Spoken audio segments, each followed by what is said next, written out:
5 দফা দাবির সমর্থনে দেশব্যাপী কর্মসূচি ঘোষণা করেছে বাংলাদেশ জামাতে ইসলামী। ঘোষিত কর্মসূচি অনুযায়ী আজ শুক্রবার সারা দেশে গণমিছিল অনুষ্ঠিত হবে এবং আগামী রোববার 12 অক্টোবর প্রতিটি জেলায় জেলা প্রশাসক বা ডিসির কাছে স্মারকলিপি প্রদান করবে দলটি।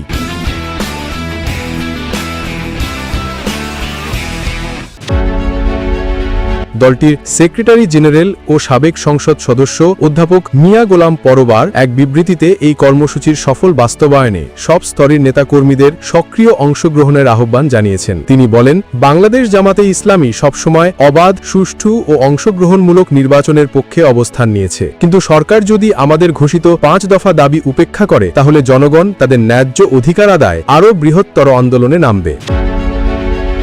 জামাতের ঘোষিত 5 দফা দাবি: 1. জুলাই সনদের ভিত্তিতে আগামী ফেব্রুয়ারিতে জাতীয় নির্বাচন আয়োজন। 2. সংসদের উভয় কক্ষে আনুপাতিক প্রতিনিধিত্ব বা পিআর পদ্ধতি চালু। 3. সব রাজনৈতিক দলের জন্য সমান সুযোগ বা লেভেল প্লেয়িং ফিল্ড নিশ্চিত করা। 4. জুলুম, নির্যাতন, গণহত্যা ও দুর্নীতির বিচার কার্যক্রম দৃশ্যমান করা। 5. স্বৈরাচারের সহযোগী জাতীয় পার্টি ও 14 দলের কার্যক্রম নিষিদ্ধ ঘোষণা।